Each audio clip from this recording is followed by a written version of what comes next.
지난달 29일 158명이 숨진 이태원 참사 희생자들의 유가족들이 오늘 오전 기자회견을 갖고 입장을 발표했습니다. 참사 이후 유가족들이 취재진 앞에서 공식 입장을 발표한 것은 이번이 처음입니다. 취재기자 연결합니다. 김태원 기자. 네, 사회 일부입니다. 네, 먼저 오늘 기자회견은 어떻게 진행됐습니까? 네, 서울 서초동 민주화를 위한 변호사 모임 사무실에서 열린 오늘 기자회견에는 이태원 참사 희생자 유족 20여 명이 참석했습니다. 유족들이 모여 직접 목소리를 낸 건 이번이 처음인데요. 희생자 34명의 유가족이 연락을 해왔다고 민변은 밝혔습니다.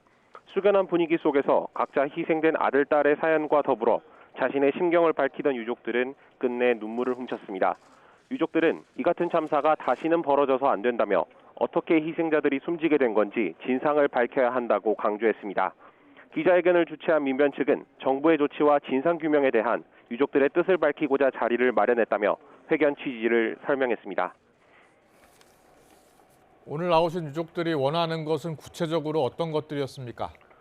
네, 유족들은 가장 먼저 정부의 진정한 사과를 요구했습니다. 헌법에 따라 국민의 생명과 안전을 보장할 의무가 있는 윤석열 대통령이 피해자들에게 진심 어린 사과와 후속 조치를 약속하라는 겁니다. 또 사전에 참사를 대비 못한 정부와 지자체, 경찰의 책임이 있는 점을 명확히 해야 한다고도 강조했습니다.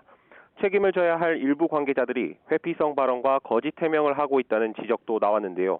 한 희생자의 아버지는 이상민 행정안전부 장관이 거짓말로 일관해왔고 박혜영 서울 용산구청장은 보고받은 적이 없다며 몰랐다는 입장으로 일관해왔다고 설명하기도 했습니다. 그런 만큼 유가족에게 진상규명 과정을 공개하는 등 투명하고 철저한 조사로 관련자들에게 책임을 엄중히 물어야 한다고도 덧붙였습니다. 정부의 참사 이후 피해자들에 대한 인도적 조치와 관련해서도 구체적인 요구가 있었는데요. 유족들은 정부가 참사 피해자들이 서로 소통할 기회를 마련하고 형식적인 애도가 아닌 사회적 추모를 이어가기 위한 추모시설 마련 등 필요한 조치를 요청했습니다. 또 인터넷 댓글 등에서 참사 책임을 피해자들에게 돌리거나 희생자들에 대한 혐오 표현이 난무하는 2차 가해가 무분별하게 이뤄지고 있다며 정부가 구체적인 방지 대책을 마련할 것을 촉구했습니다. 지금까지 사회일부에서 전해드렸습니다.